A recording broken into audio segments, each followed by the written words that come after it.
এখানে কিছু রোগী আসে যারা জানতে চায় যে ব্লেফারোপ্লাস্টিটা কী বা চোখের অপারেশন যেটা আছে এই সম্পর্কে জানতে চায়।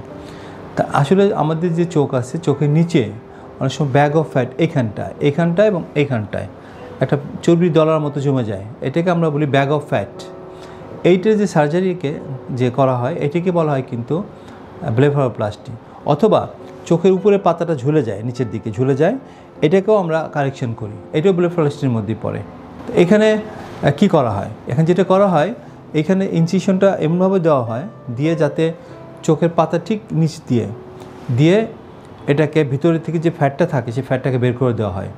এই অপারেশনে একটাই সুবিধা এবং অসুবিধা, সেটা হচ্ছে সুবিধা হলো যে এখানে দেখে দেখে ফ্যাটটাকে বের করে নিয়ে আসা হয়।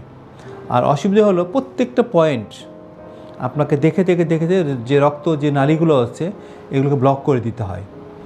যদি ব্লক না করা হয় তাহলে কিন্তু এখানে যদি ব্লিডিং হতে থাকে বা ক্লট হয়, এটা কিন্তু পেছন দিকে যে আমাদের মূল চোখের যে রক্তনালীটাকে আছে এটাকে বন্ধ করে দিতে পারে, দিলে কিন্তু একটা চোখের সমস্যা দেখা দিতে পারে।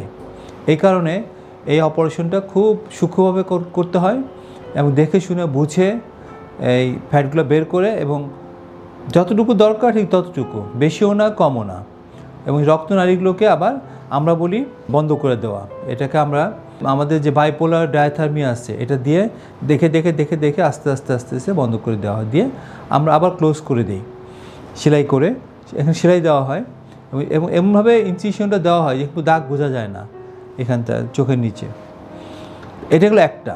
আর দ্বিতীয় হলো উপরে পাতা অনেক সময় ঝুলে যায় নিচের দিকে, সেক্ষেত্রে কতটা ঝুলে যায় তার উপর নির্ভর করে কখনো কখনো শুধু এক্সেস স্কিনটাকে আমরা ফেলে দিই আপনার উপর থেকে, আর কোনো কোনো সময় আছে যে আমরা কিন্তু স্কিন এবং মাসেল, আইলিডে যে মাসেল থাকে অরবিকুলারিস মাসেলগুলো থাকে সেই মাসেল সহ স্কিন এবং মাসেল সহ আমরা ফেলে দিয়ে এটাকে ছোটো করি। কিন্তু আবার যদি বেশি ছোটো করে ফেলে তাহলে কিন্তু চোখ আবার এক্টোপিয়ান ডেভেলপ করে, চোখ কিন্তু বন্ধ করতে পারবে না। একটা জিনিস সবসময় মনে রাখতে হবে যে এটা অভিজ্ঞতার কোনো বিকল্প নেই, সেখানে চোখ বন্ধ করে দেখে কতটুকু ফেলা যায় এটা কিন্তু একটা মেজার করে নিতে হবে যেন পেশেন্ট চোখ বন্ধ করতে পারে। ইভেন স্কিন এক্সিশন করার আগে, ফেলে দেওয়ার আগে এই জিনিসটা ভালো করে বুঝতে হবে যে হ্যাঁ পেশেন্ট ইজিলি চোখটাকে বন্ধ করতে পারে, তা নাহলে কিন্তু চোখ খোলা থাকবে, চোখে আবার আরেক সমস্যা দেখা দেবে। সুতরাং অ্যাস্থেটিক সার্জারি সবসময়ই ভালো আবার খারাপ, সুতরাং যদি গুড হ্যান্ডে করা হয় তাহলে এটা সৌন্দর্য নিয়ে আসে, আর যদি আনট্রেন্ড পার্সন করে তাহলে কিন্তু তার বিপদের কারণ হতে পারে। সুতরাং আমি সবসময় বলবো আপনারা ট্রেন প্লাস্টিক সার্জনের কাছে যান, তাদের পরামর্শ নিন এবং পরামর্শ মতো কাজ করুন, তাহলে আপনি রেজাল্টটা ভালো পাবেন। আপনাদের স্বাস্থ্য বিষয়ে সচেতন করার জন্যই আমাদের এই আয়োজন। তাই প্রতিনিয়ত স্বাস্থ্য বিষয়ে বিভিন্ন টিপস পেতে আমাদের চ্যানেলটি সাবস্ক্রাইব করুন এবং বেশি বেশি লাইক ও শেয়ারের মাধ্যমে সবাইকে আমাদের সঙ্গে সংযুক্ত হবার সুযোগ করে দিন।